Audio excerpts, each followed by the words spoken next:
Puji Tuhan, segala kemuliaan untuk Tuhan Yesus. Amin.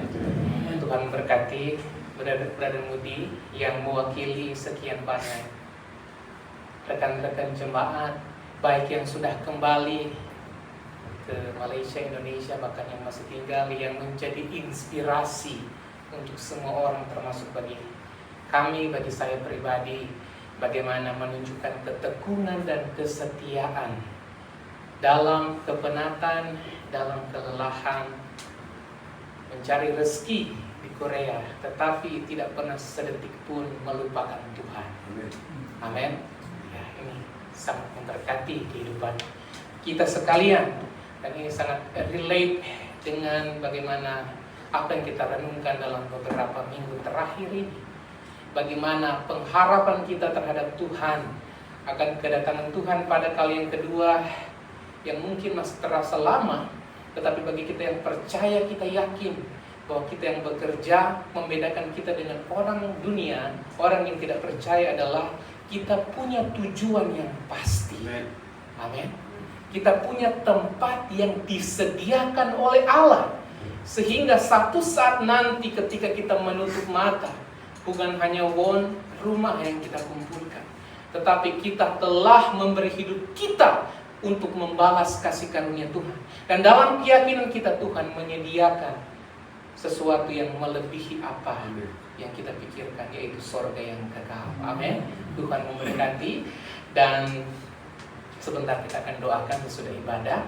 Dan pada saat ini kita akan merenungkan firman Allah. Kita baca dulu di dalam kitab Kisah Para Rasul pasal 3 ayat 1 sampai 10. Boleh kita baca bergantian. Kisah Para Rasul pasalnya yang ketiga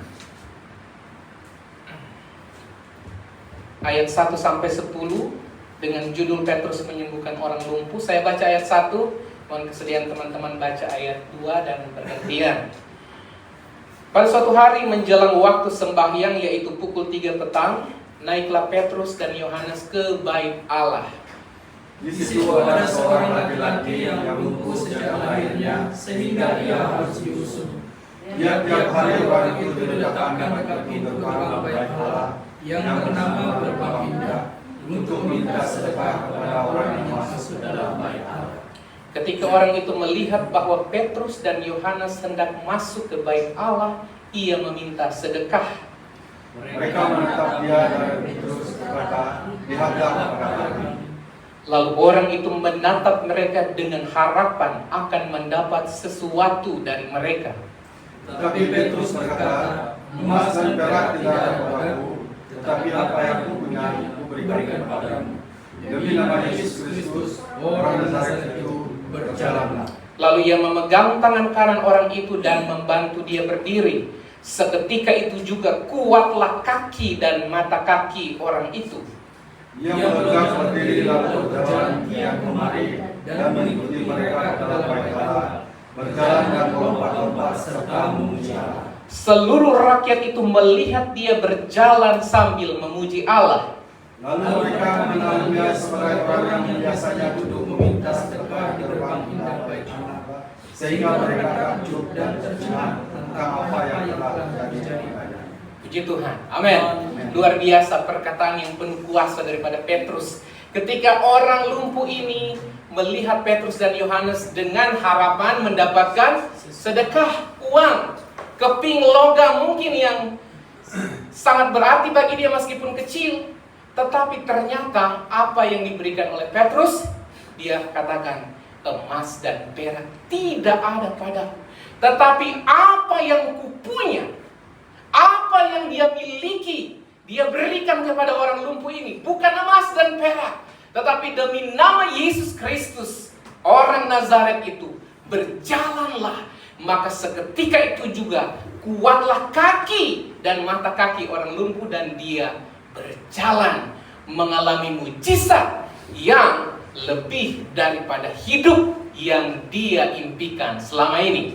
Untuk itu mari kita merenungkan tema firman Allah pada saat ini, yaitu lebih dari hidup, more than life. Amin.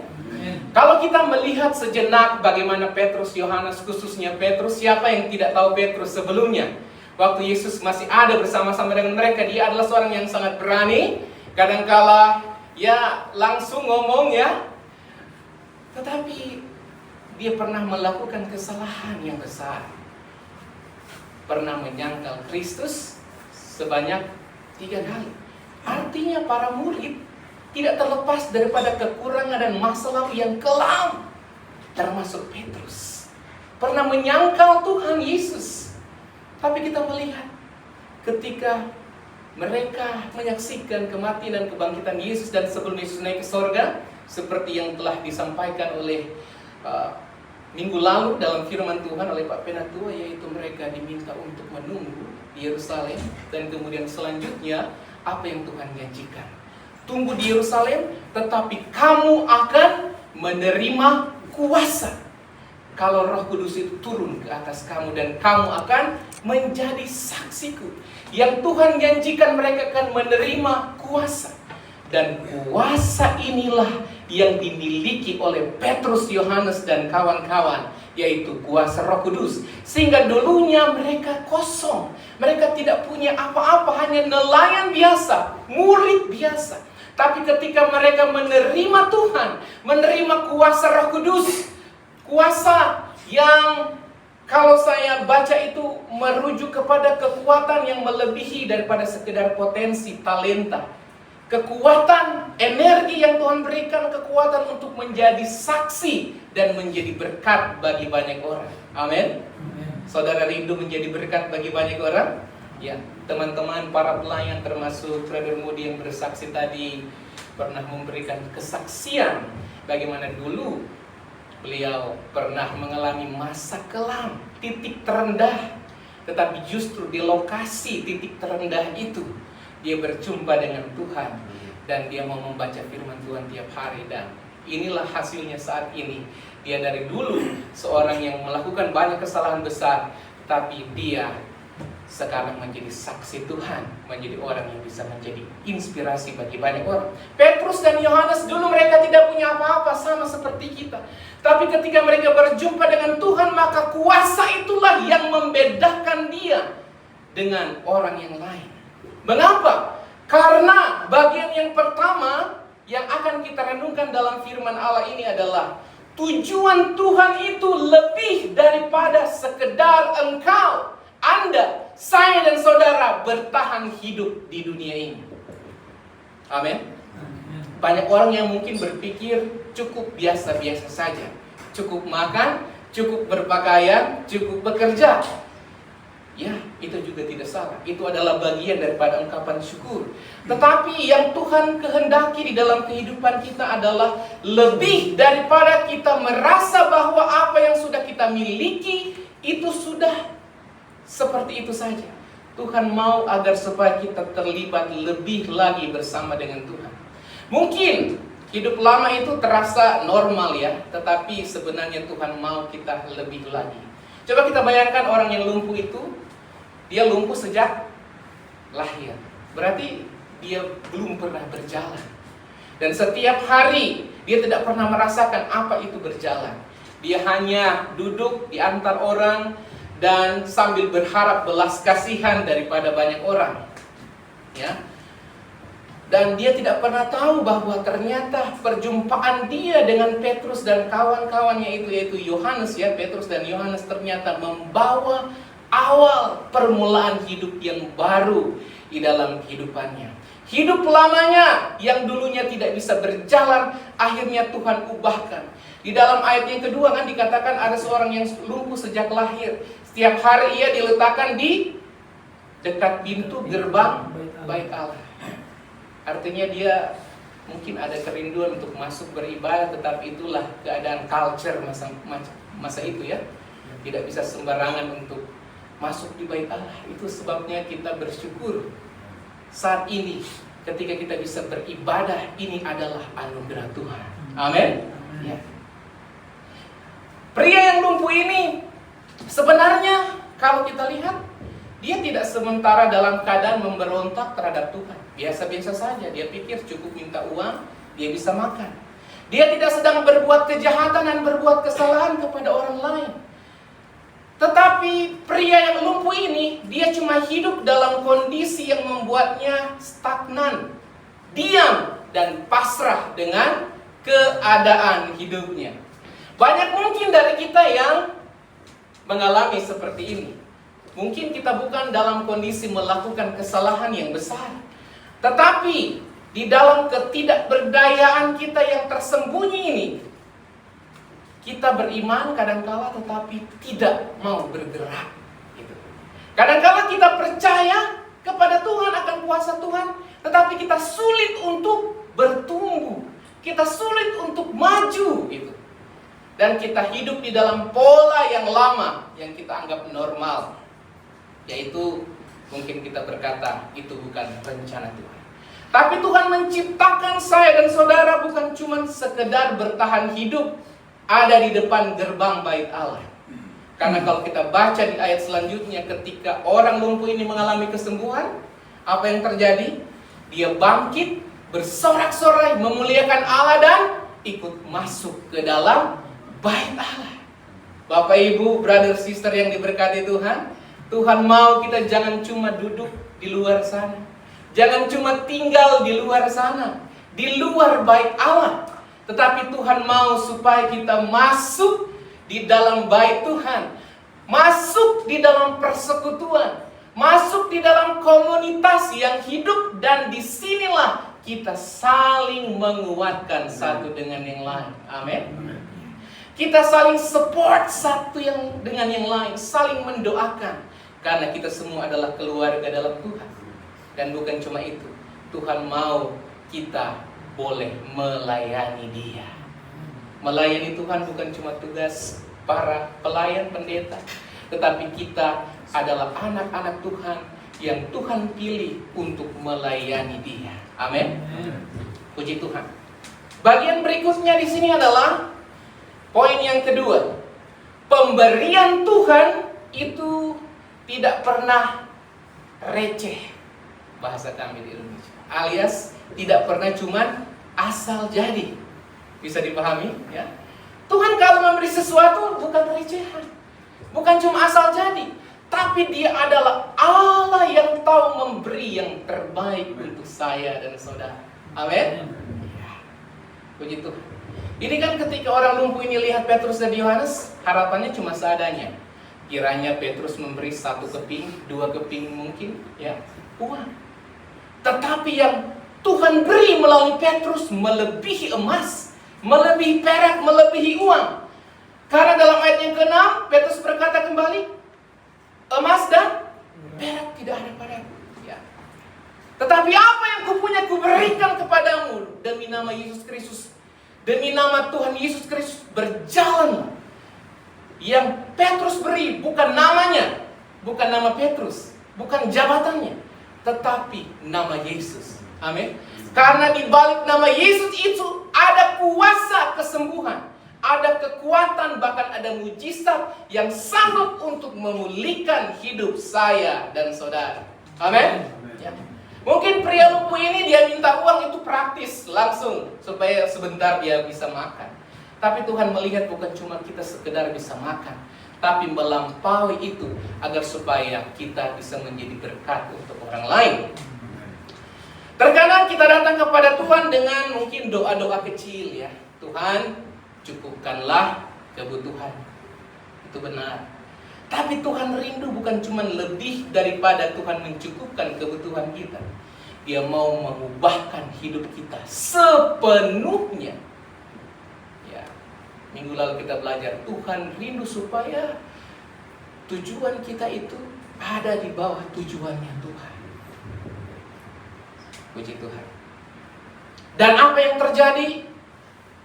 Pada hari itu juga satu sentuhan dalam satu nama yang berkuasa, itu nama Yesus. Maka kaki yang tidak pernah berfungsi dari lahir kan, dia tidak pernah bisa berjalan. Kaki yang tidak pernah berfungsi, orang yang lumpuh ini tiba-tiba menjadi kuat. Yang mustahil bagi manusia itu mungkin bagi Tuhan. Lukas 1 ayat 37 berkata, sebab bagi Allah tidak ada yang mustahil. Amin. Bagian berikutnya adalah dari kisah ini kita juga belajar poin yang ketiga. Iya. Coba kita baca sama-sama. 1, 2, 3. Kita hidup dalam pengharapan eskatologis. Ini bahasa teologisnya ya. Yaitu pengharapan apa itu pengharapan eskatologis? Kedatangan Tuhan menantikan kedatangan Tuhan pada kali yang kedua. Karena selanjutnya ketika Petrus dan orang lumpuh ini masuk di bait Allah, Petrus pun berkhotbah dan menyampaikan. Dia bicara tentang waktu pemulihan akan segala sesuatu. Kesembuhan dari orang lumpuh ini adalah salah satu tanda ya, dari sekian banyak tanda bagaimana kuasa Allah bekerja dan Injil Kerajaan Allah itu benar-benar ada di sekitar kita. Dan kita lihat tanda-tanda zaman sekarang ini menandakan bahwa Kerajaan Allah memang ada bersama-sama dengan kita, tapi juga waktu kedatangan Tuhan sudah dekat. Amin. Kita doakan ada banyak terjadi apa sekarang, perang di mana-mana ya. Kita doakan supaya ada perdamaian. Tetapi kalaupun kita mendengar belum lama ini ada perang di mana? Iya, di Asia Selatan sana ya, India, Pakistan. Kita doakan ada perdamaian. Sekarang sedang gencatan senjata, stop. Tetapi deru perang, bangsa bangkit melawan bangsa, betul? Itu menandakan bahwa tanda-tanda menjelang kedatangan Tuhan pada kali yang kedua. Itu bukan untuk membuat kita takut, tapi justru membuat kita semakin waspada, semakin siap sedia dengan iman. Amin. Bahwa kita bekerja, kita punya tujuan hidup supaya hidup kita, keluarga kita diberkati, tapi sambil kita melihat ke masa depan, bahwa kita menantikan kedatangan Tuhan pada kali yang kedua. Amin. Untuk menyediakan sesuatu yang lebih daripada hidup kita. Rick Warren pernah menulis dalam bukunya The Purpose Driven Life, tujuan yang menggerakkan hidup. Tujuan apa yang menggerakkan hidup? Kita sekarang hidup di dalam tujuan Tuhan. Karena Tuhanlah yang mengendalikan hidup kita, sambil kita menantikan hidup yang kekal bersama-sama dengan Kristus. Di ayat yang ke-8, kalau kita baca, ketika orang lumpuh itu disembuhkan, apa yang terjadi? Ia melonjak berdiri lalu berjalan kian kemari dan mengikuti mereka ke dalam bait Allah sambil berjalan dan melompat-lompat serta memuji Allah.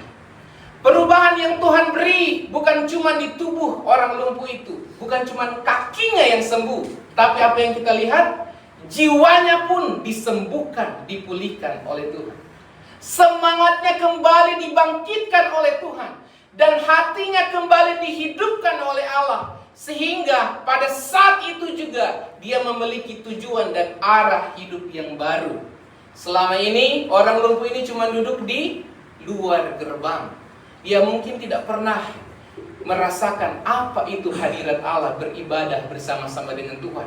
Tetapi pada saat itu juga yang kali pertama dia boleh berjalan, dia diberkati secara fisik. Tapi bukan cuma secara fisik, tapi saat itu juga dia diberkati Allah secara rohani. Karena dia mengalami kesembuhan oleh karena kuasa firman Tuhan.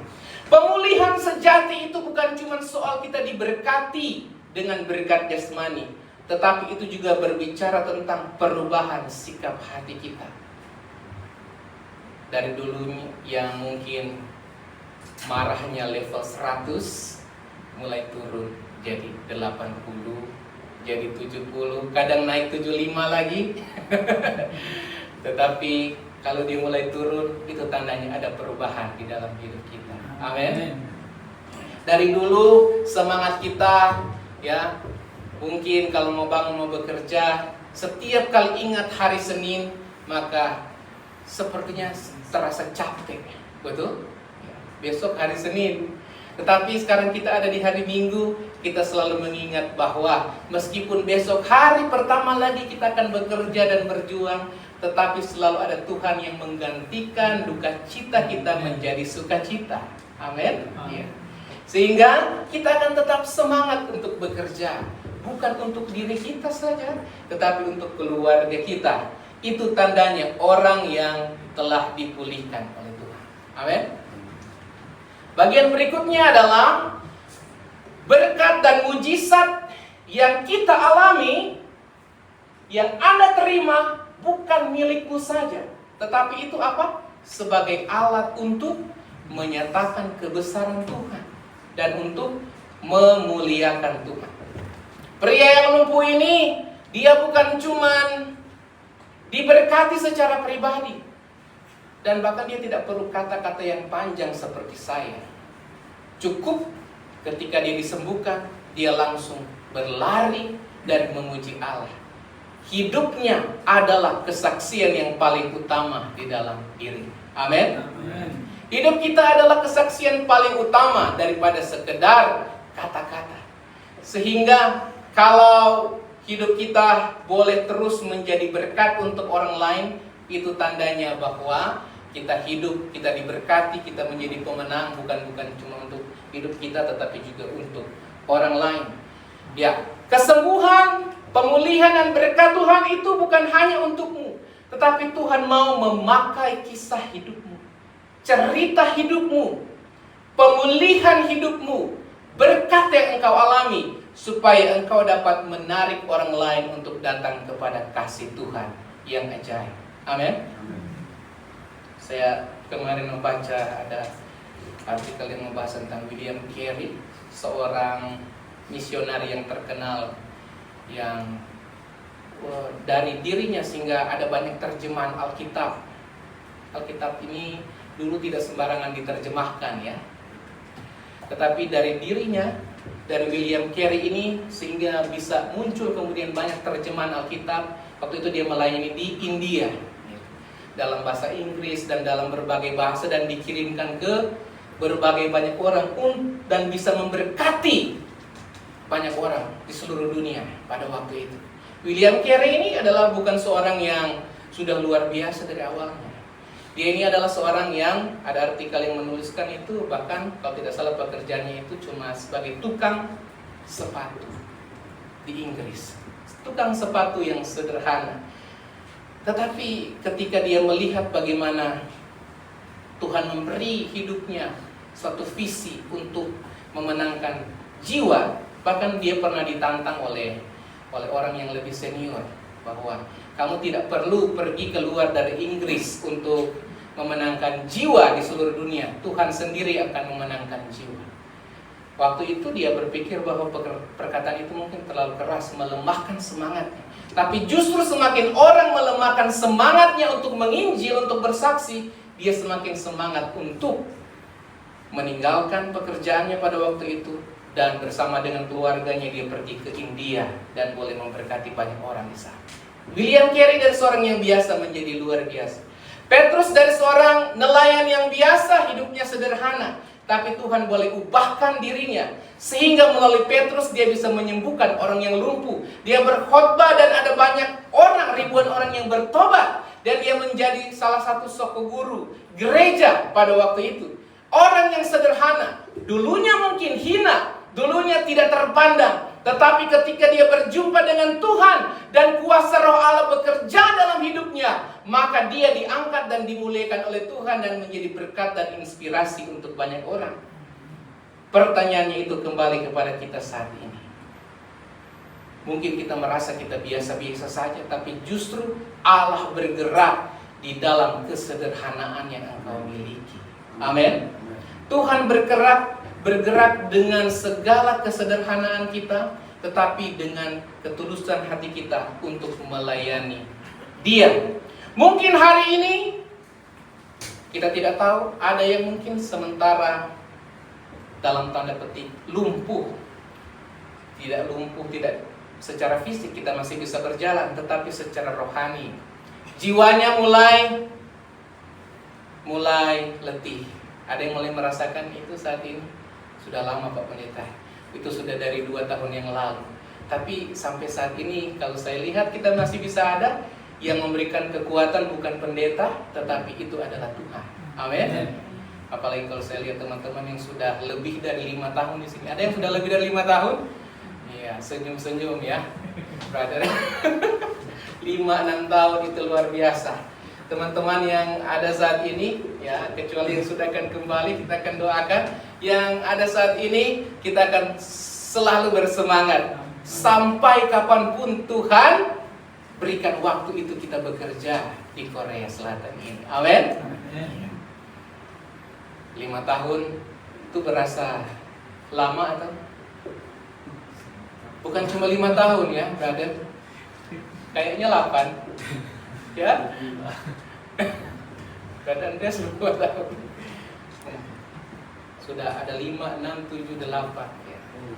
Itu berasa nikmat bila bersama-sama dengan Tuhan. Amin. Seperti lagu tadi bilang apa?